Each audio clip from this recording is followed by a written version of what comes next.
Hey hockey player, and welcome back to another episode of Ask Coach Garner. Right now we're on episode 8 of season 1. We've gone through all kinds of questions so far, and these are all your questions. I want to help you reach your hockey potential and become the best hockey player you can possibly be. So if you ever have a question, you gotta let me know in the YouTube comments section, and I will be able to turn it into an Ask Coach Garner episode and help you individually as an athlete progress to your next level performance.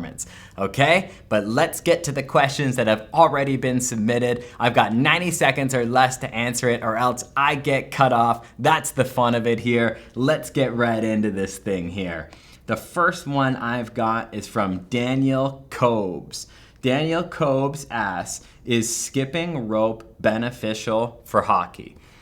I really like skipping rope for hockey. It's something that's pretty well-rounded. A jump rope, it's something that's very easily portable. You can take it anywhere. You don't need a lot of space in order to get some work done. And it can absolutely kick your butt if you go hard on it. Anybody who's done a jump rope high-intensity interval session knows what I'm talking about here. But I do like it for hockey. It's something that's pretty good for warm-ups, I think, because when you've got your feet and your hands moving at the same time, sure, you're warming up and sure, you're getting your breathing and everything waking up and going, but it's also quite good for hand-eye coordination. You're getting a lot of your foot and eye coordination going right away leading into the workout, so you're not just muscularly prepared, but your nervous system is also prepared. So jumping ropes, great for your calves, and the calves are a prime knee stabilizer, and it's important to have strong calves to stabilize the knee because a lot of hockey athletes run into knee issues due to the lateral nature of skating, so that's another benefit of it. And last but not least, you can make it energy system specific for improving your hockey performance. You can find out about energy systems at hockeytraining.com/conditioning and then use the jump rope with those methods. Got it? Good. Let's move on to the next one. Next one is from Grady DeSavage. He asks, what's the best way to get a stronger shot? The best way to get a stronger shot is to train the muscle groups, movements, and coordination patterns that are responsible for improving the shot. So when we look at a biomechanical assessment and we look at how hockey players are producing force, we know when it comes to shot power, we need better grip strength, better rotator cuff strength, and we need a whole lot of lat strength. Moreover, the shot is a low load, high velocity, rotational movement, meaning we need a lot of core rotational velocity in order to improve your shot power as well. So if you want to increase the horsepower of your shot, then get a stronger grip, rotator cuff, and lat. But if you want to increase your shot release and really just send this whole thing home as powerfully as possible, then you got to do your low load, high velocity rotational movement. The top 2 exercises are the wide pronated grip pull-up, which covers all the strength and horsepower, and then your rotational medicine ball scoop toss covers the low load, high velocity rotational component of it. Those 2 exercises. Next question. This is also from Grady DeSavage. In the last 2 weeks of this last season, I went from being third line JV to being second line varsity, and I'm almost positive it's because my confidence is a lot higher, because I have a terrible coach that would always put people down. And once I just stopped caring about what he said and just didn't listen to him, I started to get way better. I was just wondering what's your advice for other people in this situation? Other people in this situation dealing with a bad coach. I've dealt with a bad coach before who had an ego problem. I think a lot of us have in the past. And the thing to do is exactly what you did. Their opinion does not represent your actual ability. We only allow people to talk about us the way in which we feel about ourselves. Meaning, when you're proud and you're confident and you know what you're doing and you know you have the skills, what they say just bounces right off and leaves. It doesn't matter at all. And mental game is so important for hockey performance, because if you take two athletes with the exact same physical qualities, this one's confident and this one's not, the confident athlete will win every single time, 10 times out of 10. And that comes from not allowing others to put you down. You're in control of your life. You decide what training, nutrition, and recovery methods you use, so you determine your own confidence preparation for hockey games. It's on you, not anyone else. That's how I would deal with it. Next question moving forward here is from AB. AB asks, "Hi Dan, every season I have the same pattern. I'm very good at the beginning of the season, but my explosiveness, endurance, and power decrease within the season. I work out 5 times a week in season and off season. What could be the reason for the decline during the season?" What you're experiencing during the season, it's what's known as a fitness characteristic decay rate.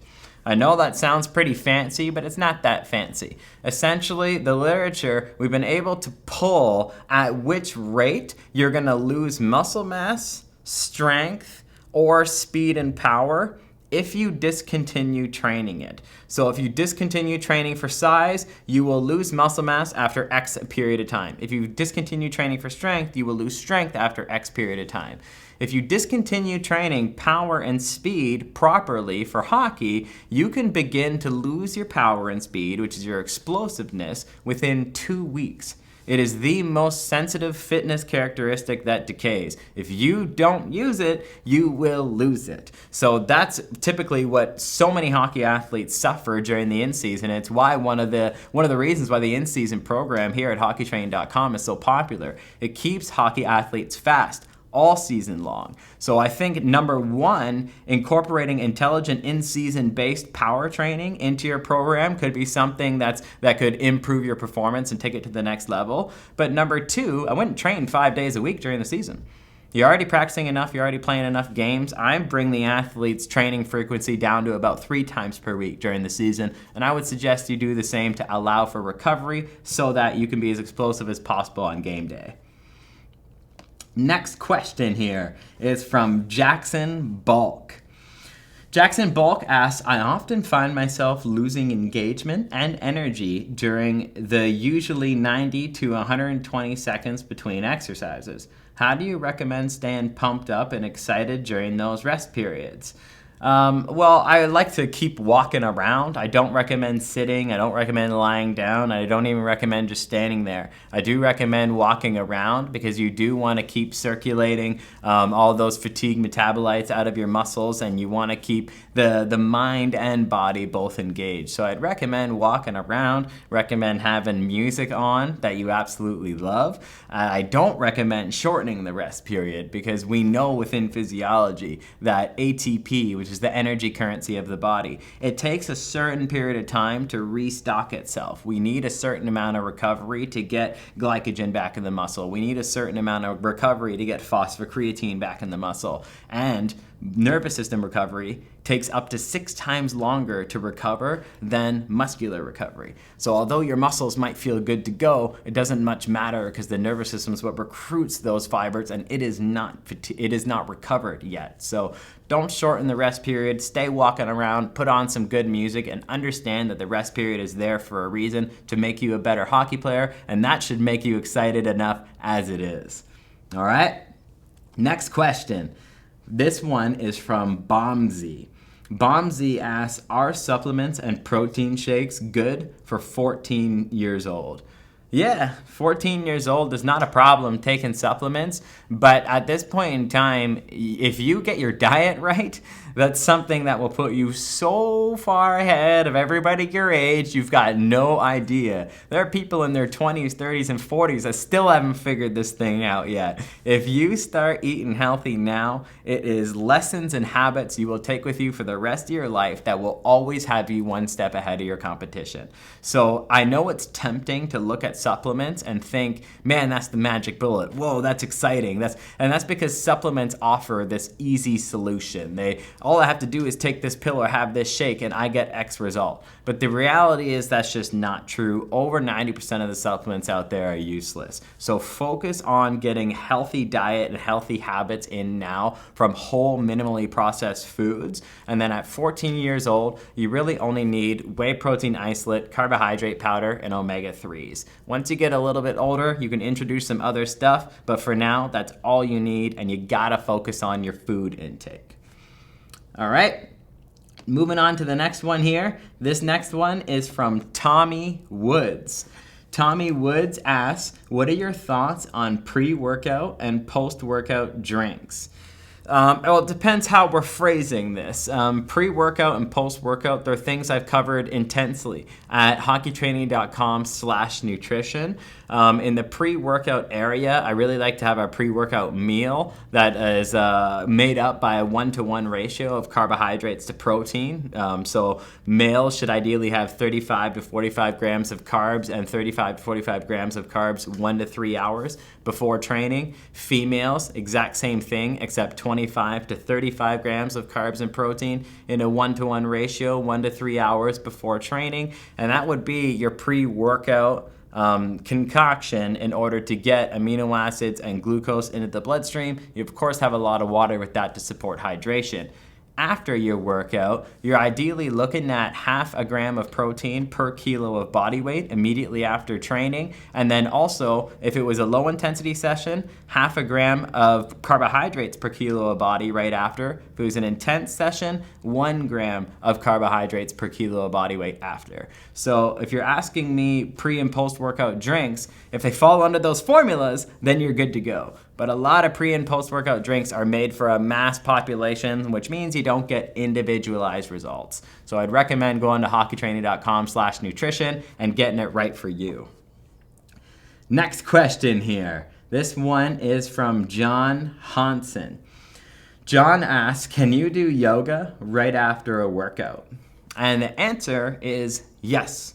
Put very simply, it shouldn't be intense yoga, and it also shouldn't be hot yoga. I do want to make those two conditions. Intense yoga is going to detract from your recovery from the session, and hot yoga will as well, because hot yoga causes a lot of dehydration. And we know from the literature that dehydration does two things. Number one, it accelerates the rate at which you lose muscle glycogen. Hot environments do this as well. And that's the whole reason we're having post-workout carbs, is to replenish muscle glycogen and feed that supply-demand chain that is required for hockey training performance. So number one, it increases the rate at which you deplete glycogen.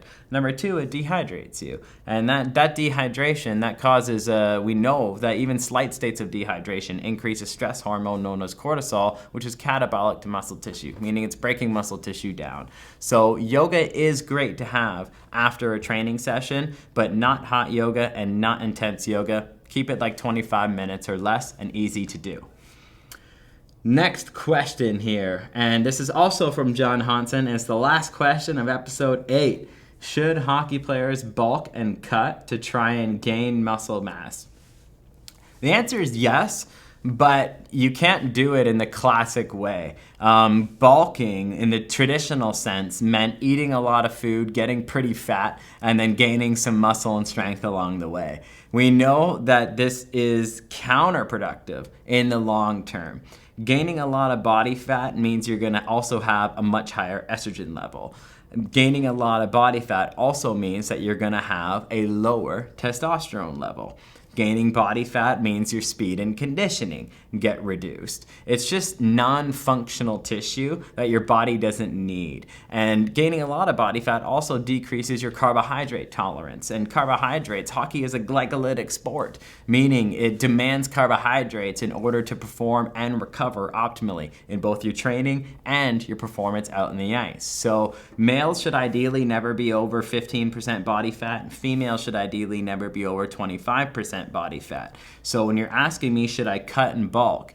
Cut to get below those numbers and then do a lean bulk by only having a slight caloric surplus so that you're only gaining muscle tissue and not fatty tissue along the way. You'll be a way better athlete for it. All right, that's a wrap. That is the last question here for episode 8. Thank you guys so much for submitting your questions. We got a lot of great ones here, and I always love talking shop with the hockeytraining.com nation.